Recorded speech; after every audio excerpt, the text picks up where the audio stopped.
di sini jadi barokah ini malam. Bismillahirrahmanirrahim. Assalamualaikum warahmatullahi wabarakatuh. Waalaikumsalam warahmatullahi wabarakatuh. Alhamdulillahi rabbil alamin, wassalatu wassalamu ala asrafil anbiya wal mursalin wa ala alihi wa sahbihi ajma'in. Faqad qala Allah ta'ala fi kitabihil karim, a'udzu billahi minasy syaithanir rajim. Bismillahirrahmanirrahim.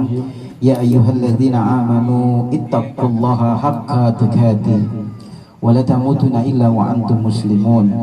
Wa qala ta'ala aidan kullu man 'alaiha fan wa yabqa wajhu rabbuka dzul jalali wal ikram. Wa qala ta'ala aidan kullu nafsin ja'ikatul maut.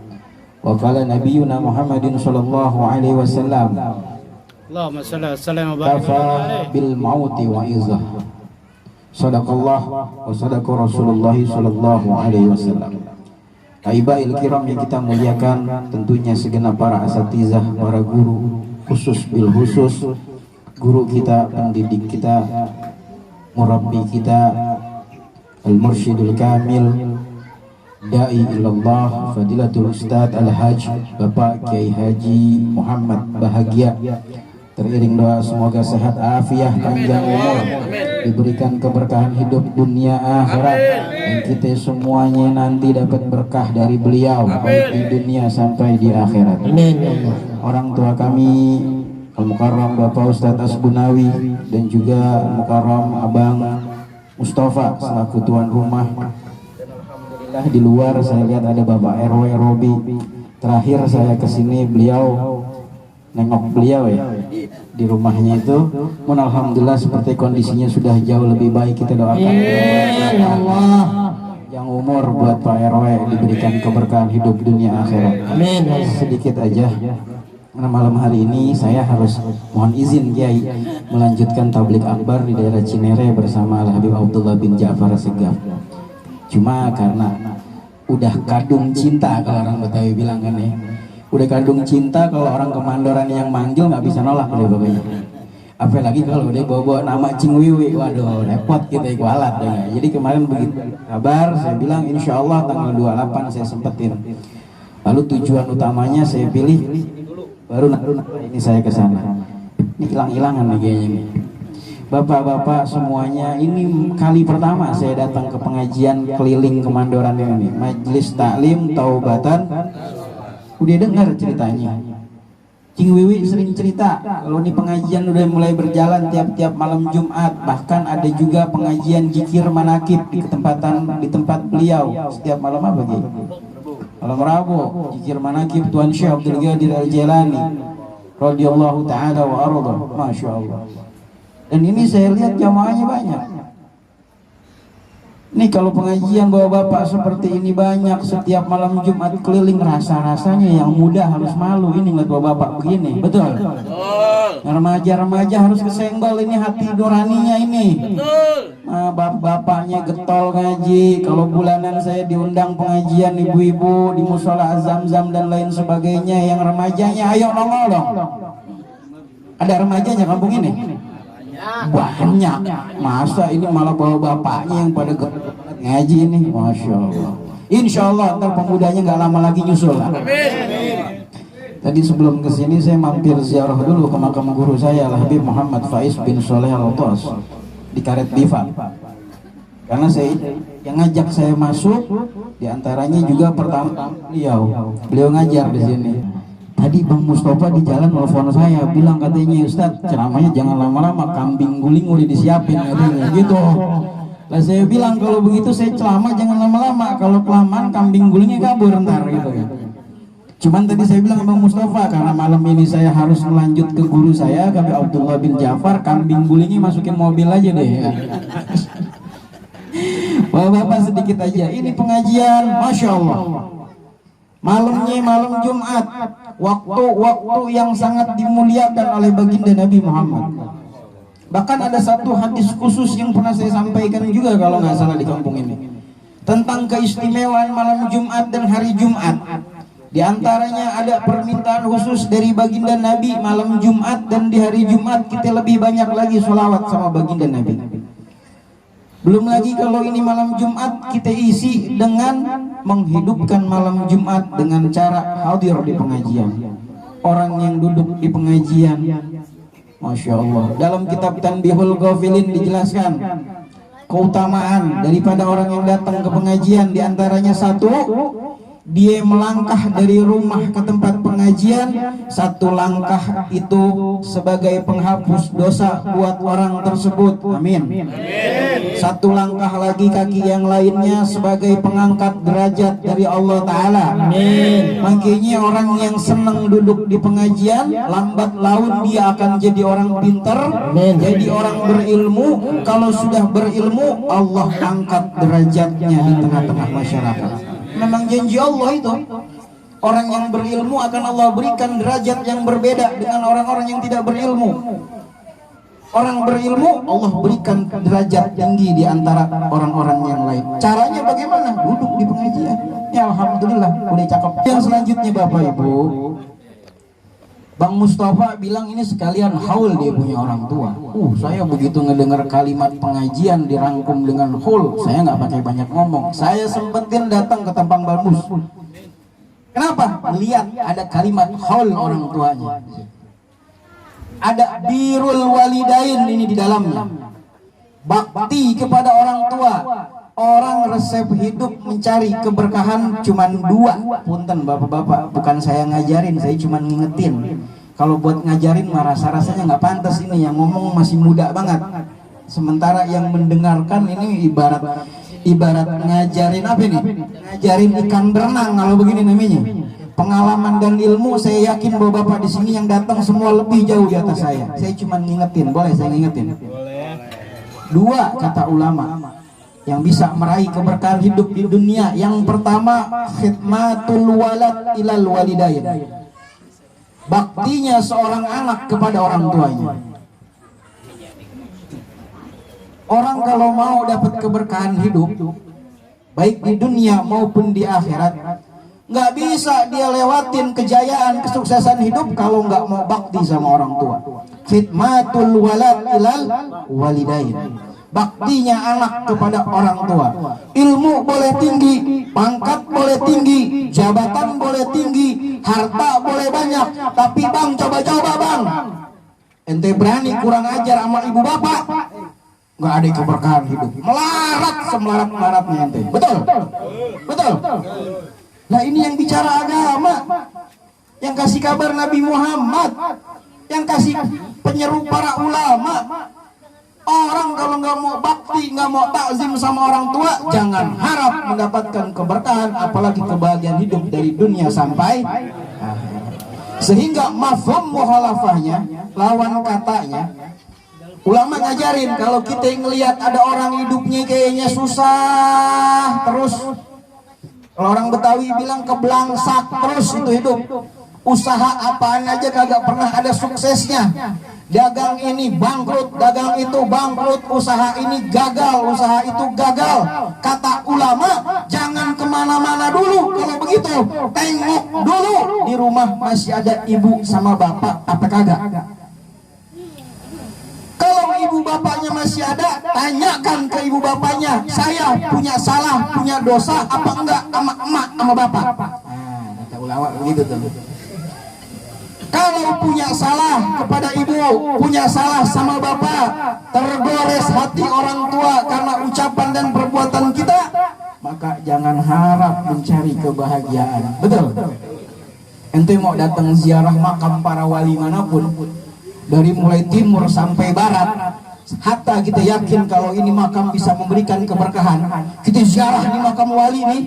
Saya senang ziarah, tapi kalau ada orang yang durhaka ke ibu bapaknya, saya berani katakan, antum ziarah kemanapun makam para wali, sementara masih ada dosa kepada ibu bapak, jangan harap dapat keberkahan hidup. Shallu ala Muhammad. Yang kedua, bapak, kunci keberkahan hidup adalah khidmatul talabah ilal murabbi. Setelah kita lempeng garis kita hubungan kepada orang tua, nggak ada masalah sama sekali. Saya diajarin sama guru saya sebelum saya seperti ini, pernah diajarin, kata kiai saya, ente berani nggak katanya,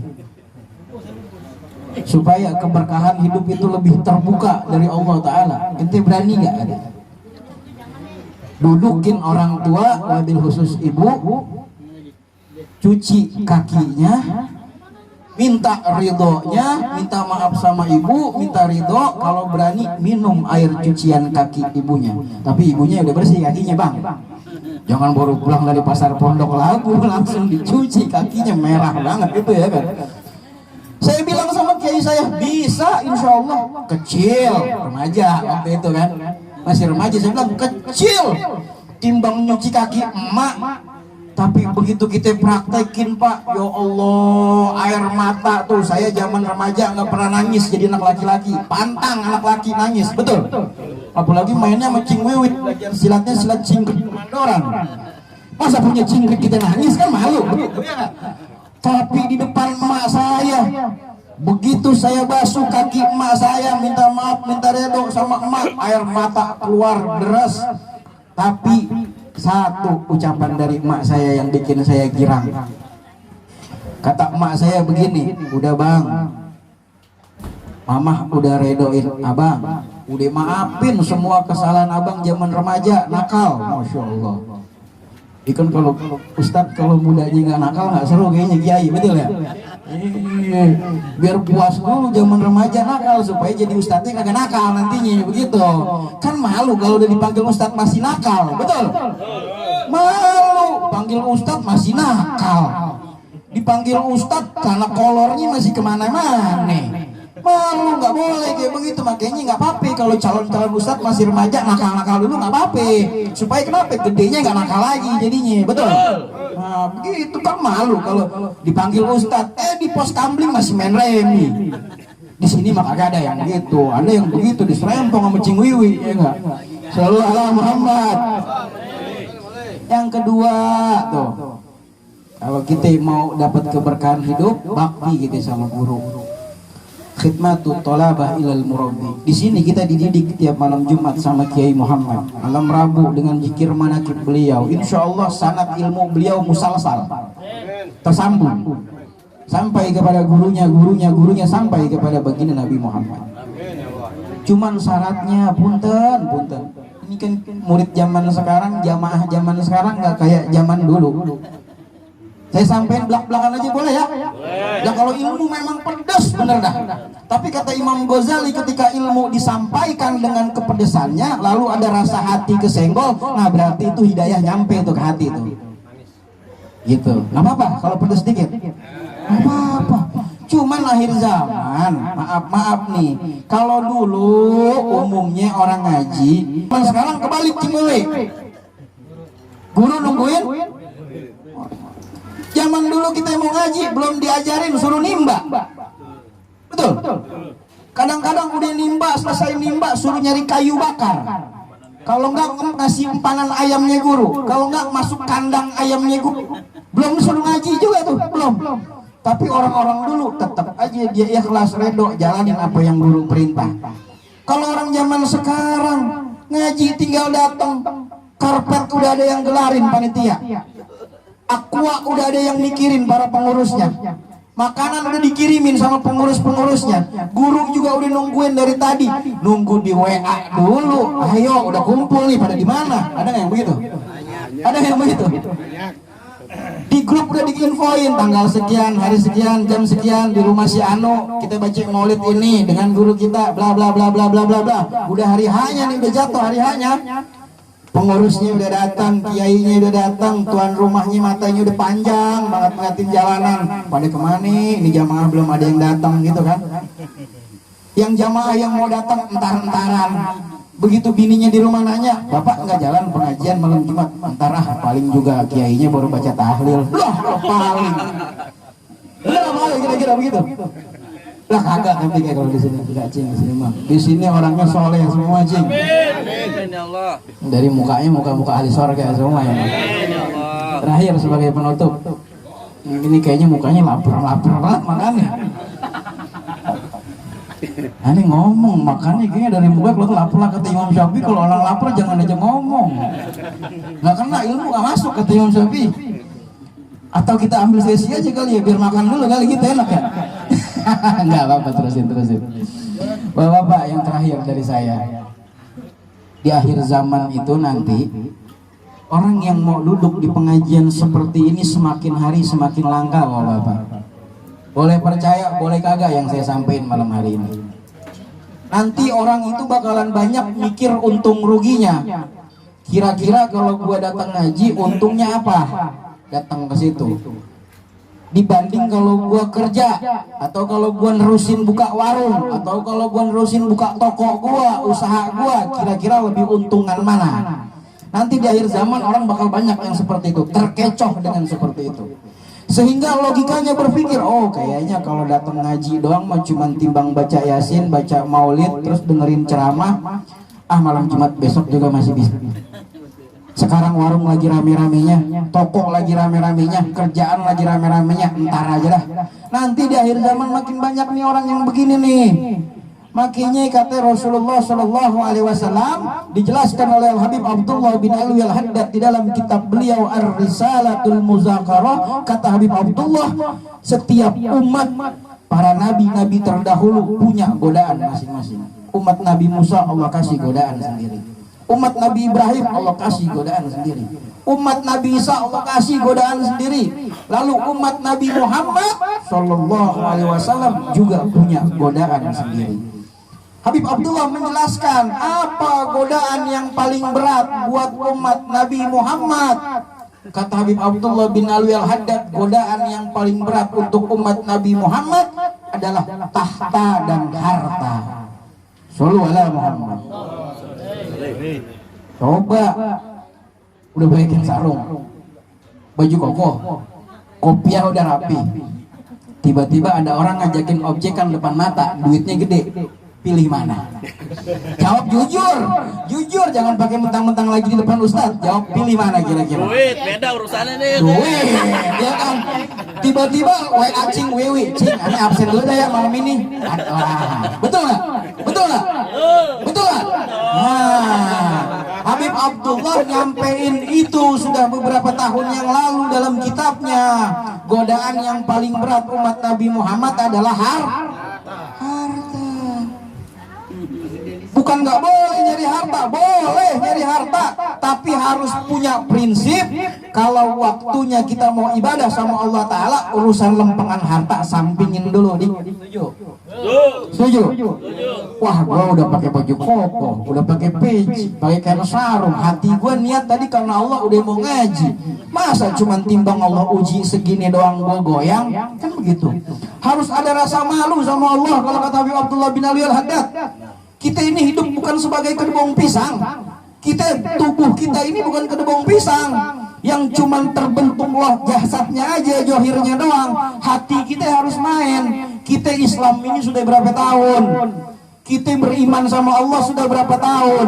Dari akhir balik kita udah kenal Allah, kenal Nabi, tapi cara beriman kita, cara berislam kita, masa masih sama kayak anak TK? Harus ada perasaan ihsan kita sama Allah Ta'ala.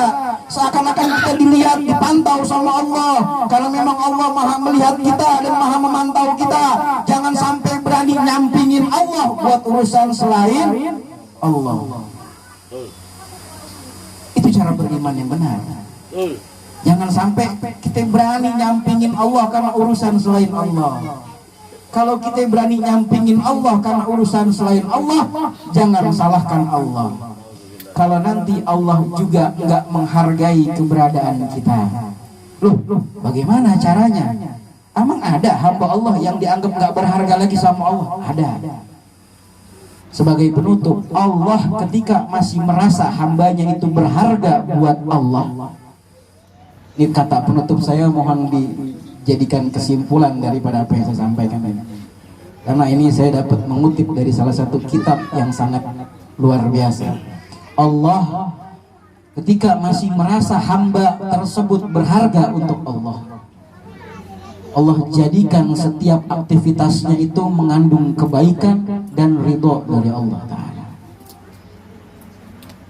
Tetapi sebaliknya ketika hamba tersebut menurut Allah sudah tidak berharga lagi, Allah akan jauhkan dari aktivitas-aktivitas kebaikan yang membuat dia terhubung kepada Allah Ta'ala.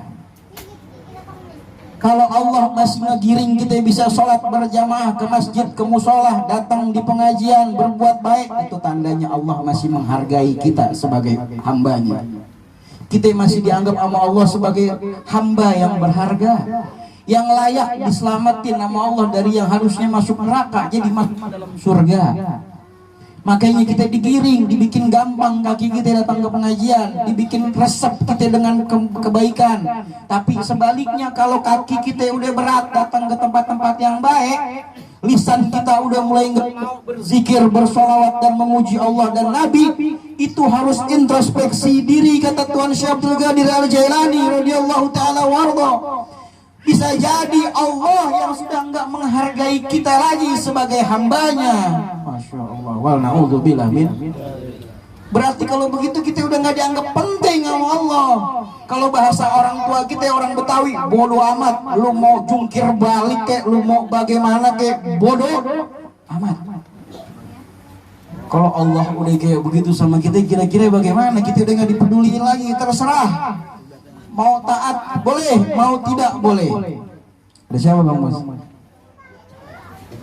Ya, kita ucapkan selamat datang kepada Bapak Haji Teguh Arif.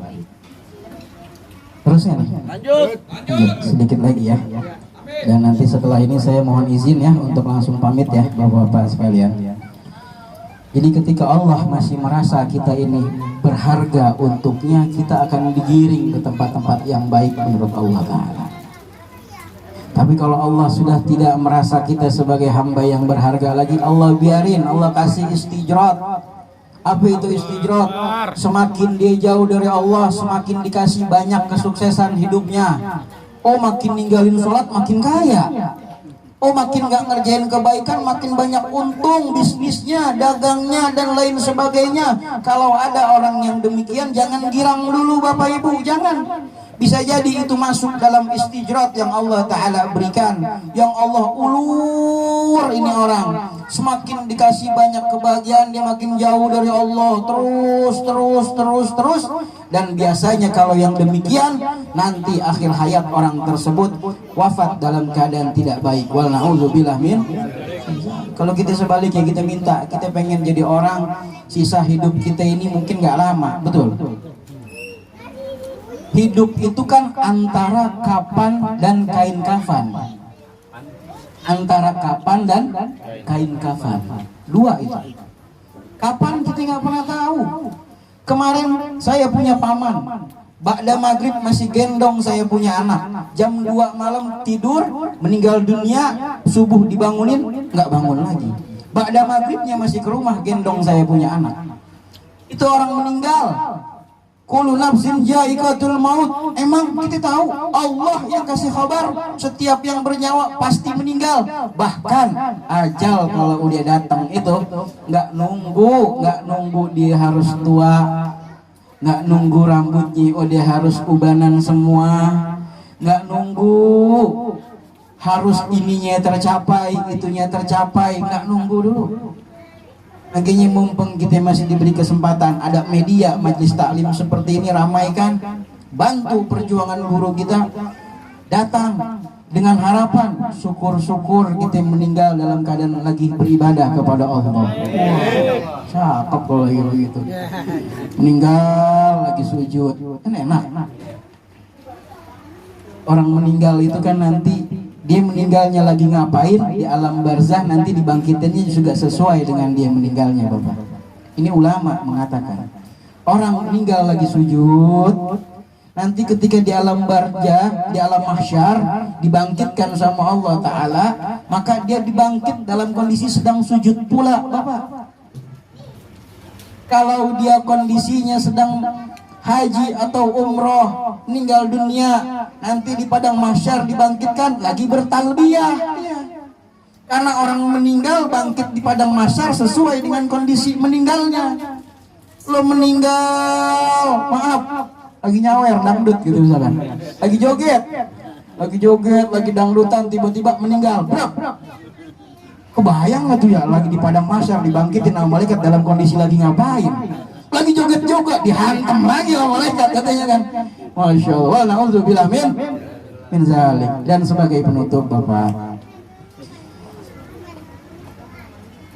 saya mengapresiasi apa yang dilaksanakan oleh Bang Mustafa, karena memang orang tua itu meskipun dia sudah tidak ada, kewajiban kita untuk bakti kepada orang tua nggak terputus. Meskipun ibu bapak kita sudah ada di alam kubur, jasadnya udah dipendem, udah dikuburin, tapi kewajiban kita buat bakti sama ibu bapak kita nggak keputus. Caranya ya seperti ini.